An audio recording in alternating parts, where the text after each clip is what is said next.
So I'm with Salvador Delgadillo here at Moon Lake, Utah, where he's come all the way from Apache Junction to attend our rendezvous here, Treasure Hunters, Bigfoot, UFO rendezvous here. And but you know, there was some Utah people, some Utah treasure hunters that went to the Superstition Mountains to look for the Lost Dutchman mine. And Salvador's friend Rick found those people and knows a little bit about them stories. And because Rick ain't with us no more, Salvador, tell me the story of, as you know it, of these Utah treasure hunters who ended up losing their lives there in the Superstition Mountains. Your backyard, your stomping grounds. Well, this is the story. 3 people went to the Superstition Mountains, and one of them was a black man. And the story is because they disappeared for 6 months. They cannot find them for 6 months. That the mothership took them away, and Rick went there with 2 sticks and found them. And he took pictures at the deal and turning into the. He found 2 and turning into the what they call it, this sheriffs, and they say, we've been looking for them for 6 months, and you go there in one day and you found them. And he said, I don't see how you find them for the helicopter, because it was on top of the black basalt rock, and there was nothing but skeletons. And then his son Will Wine found the 3rd one.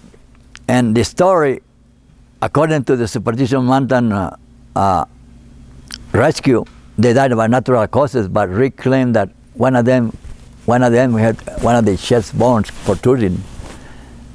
And the story later was that this is the story that they got between $30,000 and $50,000 in a backpack. And all the treasure hunters and Apache Junction heard the story, and everybody was on top of the mountain looking for the $30,000 to $50,000 cash that they took from Utah to the Superstition Mountains in Arizona to transfer the gold bars, the gold bars into the thing. And as a matter of fact, where they was found as a mesa like this, and me and my friend was working below the rim, below the flat top. I was working in a different project, and people was climbing the mountains and everything like that, in the Superstition Mountain, because I had 3 couples. And this is the story that, how things are. Used to be an Apache called Apache Waymon. They found him dead by one of the culverts with a smashed head. And the story was that he told them what to look for and what to look for. And he got clubbed in the head and left for dead. But the funny thing about it, now looking back, one day I was in, remember Cub's restaurant? That been demolished. It's nothing there, nothing but, it's gone completely, nothing but dirt. He was there, and he gave me a medallion like this, like a Solomon's medallion. And I'm not a psychic, but I'm sensitive. I sense things, And I can never call myself a psychic, but I call myself sensitive because I sense things. He told me, Salvador, I'll give it to you.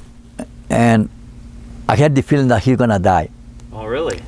And so I tried to give it to him, and 3 times he refused it. And you know what he said to me that I will never forget it? He said, I don't need it no more. But 3 days later, the people disappeared, and he went out with it, like he been hit with a club, work club, on the top of the head. So when you look back and you put the pieces together, people tie in the people from Utah, the gold bars, and Apache Waymon. He was supposed to be a Apache guardian in the Superstition Mountain for years and years, way before me. I've been there for 40, and he was way there before me. They tied them in, and according to the people that I talked to, they actually found the gold bars, and they was trying to come back to their vehicles and get a better understanding. And they don't find them for 6 months. So Rick found them, and not too long after he found them, his house burned down all the way to the ground. And after that, he got sicker and sicker and sicker and sicker and sicker. And I told him, Rick, leave it alone because it's not gonna happen. And he won't listen because he wanted me to go with him. And I said, Rick, I'm not scared. I just don't like to push my luck. Nothing good is gonna come out of it. He went by himself. His son went found two. His son found the third one. And I tried to tell him that nothing good is gonna come out. He sold his house like a week. Like a week later, he died in Arkansas. Rick did? He died in Arkansas, and the gold bars, as far as I know, they're still there. According to the people who I talked to, they found them, and they was in the process to get out and come back to get for more. But the story that I heard, and this was very funny, how the people come out with between $30,000 and $50,000 in a backpack. Who will go in the mountains with? Yeah, that doesn't make sense at all, does it? Who walk in his mountain with $30,000 to $50,000 in your backpack? Yeah, that don't make sense at all. But you know, Hot Church Society, you know, they heard the story and they. Yeah. And so it's thought that these treasure hunters from Utah, it's thought that the stories are is they found the gold bars? According to a friend of mine, it's a cave in a cliff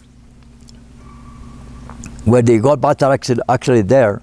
And the story is that anybody who looks for them will die. And this is the story, you know, among the treasure hunters, because, you know, when we get together.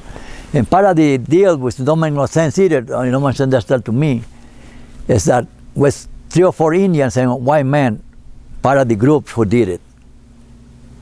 And that's the story about the thing. But what really killed me that because they got killed on top, me and my friend who have been working on a tunnel for 20-some years, we almost get busted. And that's what happened when somebody died on Superstition Mountains. The area become too hot, and all the treasure hunting come like vultures, and they want to pick it to pieces. And people get busted and people get killed because nobody wants to go to jail. And speaking of people dying, you know, the Superstition Mountains, man, they're kind of known as the killer mountains. There's been a lot of people end up dead in them mountains over the years, and you've known, you know, some of them that's turned up missing, turned up dead. And I know some of them personal, and it's very hard to point fingers, you know, because you live at the law of the land. Kill or be killed. So you talk about it, you kill them or they kill you. So the best thing is to ship it, you know. And with that said, I think I remember hearing a story where, you know, you was working with all the different treasure hunters, and one group thought that you was spilling their secrets, telling their secrets. Oh, that's what So they put a gun to your head. That was Bob Ward, but you got to remember. It's when the ghost saved my life, and I still say that without that ghost, I would have been dead. But you got to remember, you know, it's come along with the territory. If you're scared to die, I always tell people, if you're scared to die, you don't belong with us. I mean, I cannot put it another way. You're scared to die, go wash dishes. It's safer. And with that said, that's a wrap. It's a wrap.